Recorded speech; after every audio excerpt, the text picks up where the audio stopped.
ጤና ይስጥልኝ ተመልካቾቻችን፣ ይህ የፈጠነ ሚዲያ ነው። ፈጣን ትክክለኛና የተጣሩ ወቅታዊ መረጃዎችን የምናደርስበት የዕለቱ ዋና ዜናዎቻችን ተጀምረዋል። ዛሬ በዜና መዝገባችን ካካተትናቸው አንኳር ጉዳዮች አሜሪካና ኢራን በመካከለኛው ምስራቅ ለዓመታት የዘለቀውን የፖለቲካ ውጥረት የሚያረግብ ታሪካዊ ስምምነት ላይ ለመድረስ የ60 ቀናት ፍኖተ ካርታ ማጽደቃቸውን አስታውቀዋል።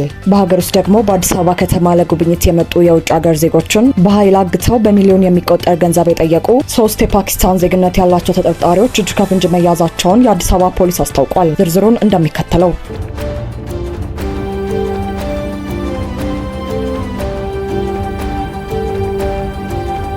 አሜሪካና ኢራን በ60 ቀናት ውስጥ የመጨረሻ ስምምነት ላይ ለመድረስ ተስማሙ። በአሜሪካና በኢራን መካከል ለበርካታ ዓመታት የዘለቀውን ፖለቲካና ወታደራዊ ፍጥጫ እልባት ለመስጠት የሚያስችል ታሪካዊ ስምምነት ተደርሷል። ሁለቱ ሀገራት በሚቀጥሉ 60 ቀናት ውስጥ የመጨረሻና ዘላቂ ስምምነት ላይ ለመድረስ ፍኖተ ካርታ ማጽደቃቸውን አስታውቀዋል። በኳታርና በፓኪስታን አደራዳሪነት የተመራውና ለ12 ሰዓታት የፈጀው ይኸው የከፍተኛ ዲፕሎማቶች ስብሰባ መጠናቀቁን ተከትሎ አደራዳሪዎቹ ሀገራት የጋራ መግለጫ አውጥተዋል። መግለጫው እንዳመለከተው በአሜሪካና በኢራን መካከል የተደረገው የከፍተኛ ደረጃ ውይይት የመጀመሪያ ክፍለ ጊዜ እጅግ ውጤታማና ገንቢ በሆነ መልኩ ተጠናቋል። ይህንን የመጀመሪያ ምዕራፍ ተከትሎም ቀጣዩና ዝርዝር የቴክኒክ ደረጃ ውይይት በገለልተኛዋ ሀገር ስዊዘርላንድ ውስጥ እንደሚቀጥል ታውቋል። ሁለቱ ሀገራት በሚቀጥሉት 2 ወራት ውስጥ የመጨረሻ ስምምነት ላይ ለመድረስ የሚያስችል የፖለቲካ ቁጥጥር የሚያደርግ አንድ ከፍተኛ ኮሚቴ በጋራ አቁመዋል። ከዚህ ውይይት ጎን ለጎን የዓለምን የንግድ መስመር ደህንነት ለመጠበቅ አስቸኳይ ስምምነት ላይ ተደርሷል። በዚሁ መሰረት በ60 ቀናቱ የድርድር ጊዜ ውስጥ የዓለም አቀፍ የንግድ መርከቦች ያለምንም ስጋት መንቀሳቀስ እንዲችሉ ወገኖች ተስማምተዋል። በተለይም የዓለም የነዳጅ አቅርቦት ቁልፍ መስመር በሆነችው የሆርሙዝ ባህረ ሰላጤ ላይ ድንገተኛ ወታደራዊ ግጭቶችን ለማስወገድ በሁሉም ወገኖች መካከል ቀጥተኛ የስልክ ግንኙነት መስመር ለመዘርጋት ተስማምተዋል። በተጨማሪም ወገኖቹ በሊባኖስ ያለውን የጸጥታ ሁኔታ ለመቆጣጠርና ለማሻሻል መስማማታቸው ታውቋል። በሊባኖስ ግዛት ላይ የሚደረጉ ማናቸውንም ወታደራዊ እንቅስቃሴዎች በአስቸኳይ ለማቆም የሚያስችል የግጭት መፍቻ ህዋስ ለማቋቋም ከውሳኔ ላይ ተደርሷል።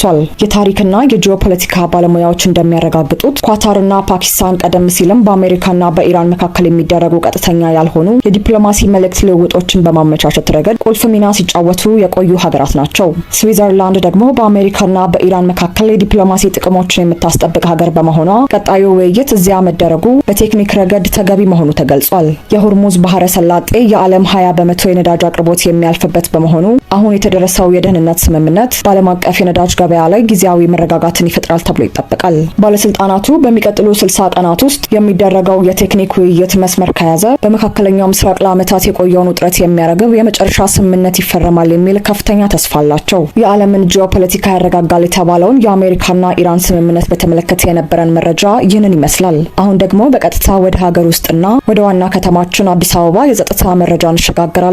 አብራችሁን ቆዩ። በዋና ከተማዋ የውጭ ሀገር ዜጎችን አግተው በሚሊዮን የሚቆጠር ገንዘብ የጠየቁ 3 ፓኪስታናውያን በቁጥጥር ስር ዋሉ። ለጉብኝት ወደ ኢትዮጵያ የገቡ የውጭ ሀገር ዜጎችን አግተው በመያዝ ከ15 ሚሊዮን ብር በላይ የቤተሰብ ካሳ የጠየቁ 3 የፓኪስታን ዜግነት ያላቸው ተጠርጣሪዎች በአዲስ አበባ ፖሊስ በቁጥጥር ስር መዋላቸው ታውቋል። ተጠርጣሪዎቹ እገታውን የፈጸሙት በለሚ ኩራ ክፍለ ከተማ ውስጥ በተከራይነት መኖሪያ ቤት መሆኑ ተረጋግጧል። የአዲስ አበባ ፖሊስ ዋና ጠቅላይ መምሪያ ይፋ ባደረገው መረጃ መሰረት በቁጥጥር ስር የዋሉት የፓኪስታን ዜግነት ያላቸው ተጠርጣሪዎች ዝሻን ካሊድ፣ ፍሬዝ መሐመድ እና መሐመድ ጀናይድ የተባሉ ግለሰቦች ናቸው። እነዚህ ተጠርጣሪዎች የወንጀል ድርጊቱን የፈጸሙት ሰኔ 4 እና ሰኔ 11 ቀን 2018 ዓ.ም በለሚ ኩራ ክፍለ ከተማ ወረዳ 9 ልዩ ስሙ ጎሮ አትሌቶች መንደር ተብሎ በሚጠራው አካባቢ ነው። ተጠርጣሪዎቹ ሰላማዊ አስመስለው በተከራዩት የመኖሪያ ቤት ውስጥ የህንድና የባንግላዴሽ ዜግነት ያላቸውን ግለሰቦች አግተው በመያዝ በቁጥጥር ስር ማዋላቸው ተገልጿል። እንደ ፖሊስ መግለጫ ተጠርጣሪዎቹ ንጹሃን ዜጎችን በገመድ በማሰርና አፋቸውን በፕላስተር በማፈን ከፍተኛ ድብደባና ስቃይ ያደረሱባቸው የነበረ ሲሆን የእገታው ሰለባ የሆኑትን ግለሰቦች ከመልቀቅም ከ15 እስከ 30 ሚሊዮን የኢትዮጵያ ብር እንዲከፈላቸው በቤተሰቦቻቸው ላይ ጫና ሲፈጥሩ ቆይተዋል። የወንጀል ድርጊቱ በዚህ ብቻ አላበቃም። ሰኔ 11 ቀን 2018 ዓ.ም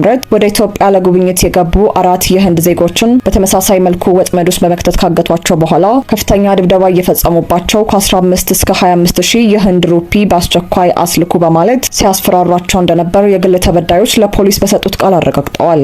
ለእገታና ለዝርፊያ ወንጀል የተደራጀው ይህ ቡድን ሰለባዎቹን ለአደጋ በማጋለጥና ሰብአዊ መብታቸውን በመግፈፍ ከፍተኛ የሆነ አካላዊና ስነልቦናዊ ጥቃት ማድረሱን በምርመራው ተለይቷል።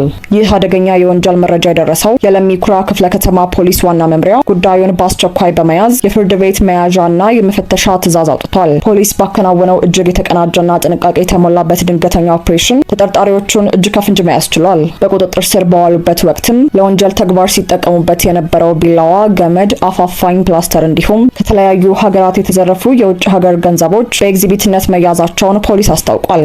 የወንጀሉ ሰለባ የነበሩት የውጭ ሀገር ዜጎችም በፖሊስ ብቃት ደህንነታቸው ተጠብቆ መትረፍ ችለዋል። የአዲስ አበባ ፖሊስ ዋና ጠቅላይ መምሪያ ወንጀለኞቹ ሳይሰወሩ በቁጥጥር ስር እንዲውሉ ፈጣኝና እውነተኛ መረጃ በመስጠት ተባባሪ ለሆኑት የአካባቢው ነዋሪዎች ከልብ የመነጨ ምስጋናውን አቅርቧል። ፖሊስ አክሎም ዋና ከተማዋ አዲስ አበባ ለውጭ ሀገር ዜጎችም ሆነ ለሀገር ውስጥ ነዋሪዎች አስተማማኝ ሰላም የሰፈነባት እንድትሆን ህብረተሰቡ በአካባቢው ማንኛውንም አይነት አጠራጣሪ እንቅስቃሴ እንዲሁም እንግዳ ሁኔታ ሲያጋጥመው ሳይዘገይ ለጸጥታ አካላት መረጃ መስጠት እንዳለበት መልእክቱን አስተላልፏል። ከተባባሪ አካላትና ከህዝብ በሚገኝ ጥቆማ መሰል ወንጀሎችን አስቀድሞ መከላከል እንደሚቻልም ተገልጿል። ክቡራንና ክቡርት አድማጮቻችን ከኳታርና ፓኪስታን የጋራ መግለጫ እንዲሁም ከአዲስ አበባ ፖሊስ ዋና ጠቅላይ መምሪያ ያገኘናቸውን እውነታዎች አጠናክረን ያቀረብንላችሁ የዕለቱ የፈጠነ ሚዲያ ዋና ዋና ዜናዎቻችን እነዚህ ነበሩ። በየደቂቃው የሚወጡ ትኩስና የተጣሩ መረጃዎችን በፍጥነት እንዲደርሷችሁ የፈጠነ ሚዲያ ቤተሰብ በመሆን ሰብስክራይብ ማድረጋችሁ እንዳትረሱ።